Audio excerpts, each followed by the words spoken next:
hari ni? Hari ni aku tengok berdedai-dedai. Misi Flotilla ni kena bantai. Pasal apa dia orang kena bantai ni? Hari tu bukan main lagi ramai duk membantai aku. Kan? Masa tu aku cakap wayang semua orang tak boleh terima. Pasal biasalah mentaliti orang kan. Tengok orang lilit serban kat bahu, bubur kepiah, bubur janggut sikit. Ini boleh jadi ayanda dah. Ini boleh jadi tok guru dah. Ini betul dah ni. Macam tu lah. Orang Melayu bangsa aku ni asyik duk kena tipu.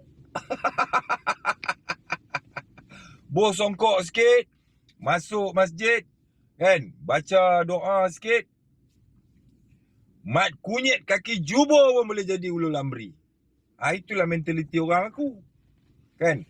Dia tak pernah rajin untuk nak berfikir sesuatu tau. Dia ambil jalan mudah je, nak senang je. Kan? Tengok orang ramai follow, kita pun follow lah. Macam tu lah mentaliti kita ni. Sebab tu bangsa kita ni tak boleh maju. Faham? Dia tak pernah ada berfikiran untuk nak tengok satu-satu benda tu secara jelas, secara betul. Bagi dia kalau ramai orang ikut, mana benda tu betul lah. Faham? Sebab tu ramai. Kalau kita tengok macam-macam isu, kena scam pun ramai orang Melayu lah kena scam. Pasal apa dia kena scam? Pasal scammer tu buat iklan, lepas tu ribu orang masuk, duk tengok. Bagi dia kalau dah ramai orang tengok, kira betul tu, boleh percaya lah. Itulah mentaliti orang kita. Faham tak? Sampaikan ustaz-ustaz, ada golongan ustaz, tapi setakat ni aku tengok ada seorang ustaz je lah. Yang aku tengok dia pun tak suk jilat, bodoh juga dia tu. Kan? Pasal apa tau? Kita ambil satu ringkasan yang mudah lah, ya, untuk korang faham. Berjuang ni, Rasulullah pun berjuang. Beratus tetakkan pedang dekat tubuh badan Rasulullah ni. Kan? Tapi pernah tak tengok Rasulullah ni, pernah dengar ke atau tengok Rasulullah ni pergi berjuang, dia tak mempunyai plan. Dia tak mempunyai perancangan, dia tak pernah menilai tentang bahaya, risiko semua. Mana ada? Rasulullah pergi perang pun penuh dengan perancangan. Penuh dengan susun atur. Siap pemilihan orang-orang yang nak pergi berjuang. Para sahabat tu pun Rasulullah pilih. Mana yang ada ibu ayah sakit kat rumah, tak boleh pergi berjuang. Nampak tak? Sebab Allah bagi kita akal. Suruh kita menilai.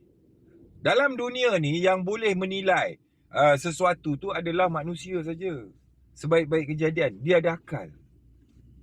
Kalau bahaya untuk pergi misi Flotilla tu, bahaya untuk pergi redah, macam dia orang cakap break the sea. Kepala bapak apa break the sea?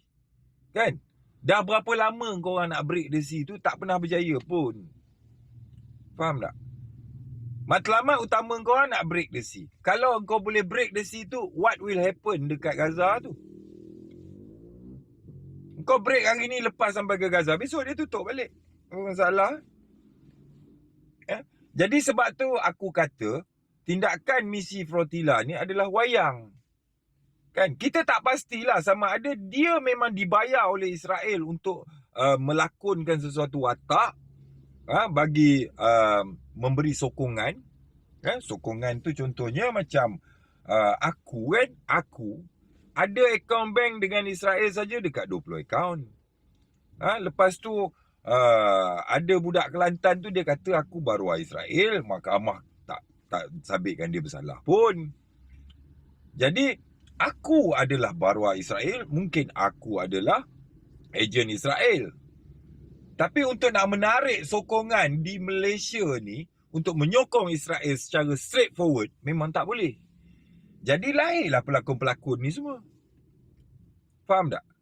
Anak-anak Gaza tu tak pernah dapat pun bantuan daripada misi Flotilla ni. Semuanya kena rampas dengan Israel. 30 kontainer lah, 40 kontainer lah. Mana? Kan?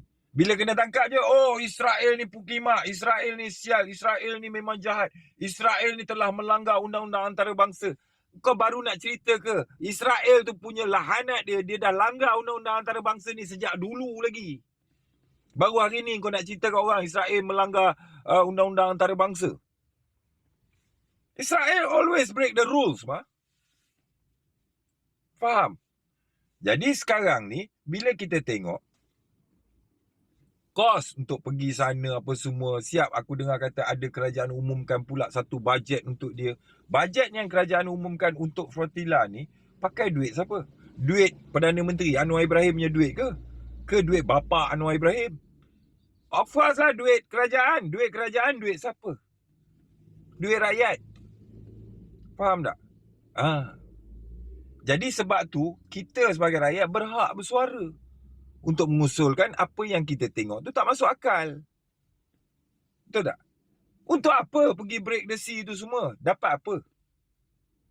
Kau ingat kau break the sea, kau boleh bawa masuk 30 kontena ke Gaza. Israel tengok saja. Dia boleh perang kau tau. Dia boleh bunuh kau kat sana tu. Jadi, kesimpulan